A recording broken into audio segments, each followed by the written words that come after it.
Hi, I'm Danny from TCL, and today I'm here to guide you through the process of installing the inlet hose on your TCL washing machine. Step 1. Begin by identifying the type of washing machine you have. If your machine is not a double inlet model, you won't have a hot inlet hose. This is essential to know before starting the installation. Step 2. Take the inlet hose and connect it to your tap. Ensure you fasten it anti-clockwise to secure it properly. Step 3. Now connect the other end of the inlet hose to the inlet valve located at the rear of your washing machine. Make sure to fasten the hose tightly in a clockwise direction. Note, if your washing machine has only one inlet at the back, it should be connected to the cold water supply only.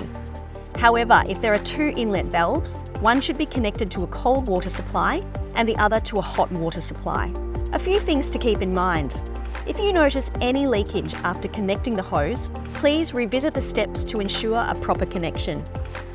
Avoid bending the hose as this can affect water flow.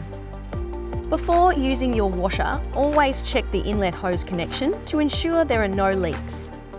With these steps, you'll have your inlet hose installed and ready to go, ensuring a smooth and efficient washing experience with your TCL washing machine. Thanks for choosing TCL, and remember, a little care goes a long way.